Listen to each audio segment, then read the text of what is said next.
gemeenteraadsverkiezingen in Venlo, Mark. Ja. Wat is nou een grote ergernis waarvan jij denkt, daar zou die gemeentepolitiek nou eens een keer wat aan moeten doen? Aan de nieuwe Nederlanders die zich dus niet aan de regels houden. De nieuwe Nederlanders die zich niet aan de regels houden. Ja, vind ik wel.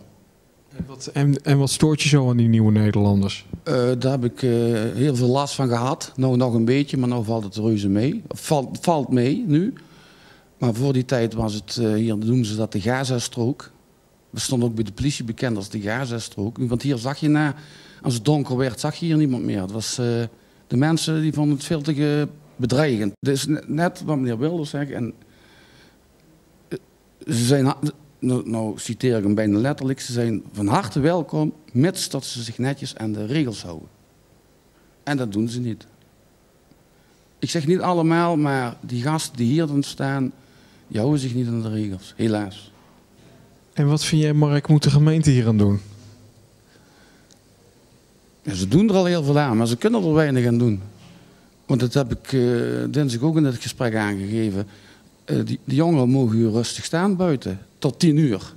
Na 10 uur mag je hier niks meer. Ja. Zelfs de bewoners niet. Dus... Maar zou Geert Wilders de oplossing voor jou hebben voor de problemen die jij hebt? Gedeeltelijk wel. Ik ben het niet helemaal eens met meneer Wilders. Maar hier in de buurt stemt iedereen op Wilders, alleen niemand durfde het te zeggen. Hey, maar dan heb je toch wel een probleem als jij niet op Wilders hier kan stemmen? Nou, er zijn nog wel uitwijkmogelijkheden. Hè?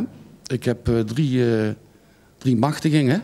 Uitwijkmogelijkheden, wat bedoel je daarmee? Dan kan ik naar Almere of Den Haag. Ja. Dan kost me dat met mijn kortingskaart van de NS misschien 20 of 30 euro. Nou ja. Maar jij hebt 3 machtigingen. Ja, die heb ik ook bij me. Die heb je ook bij je. Laat eens zien dan.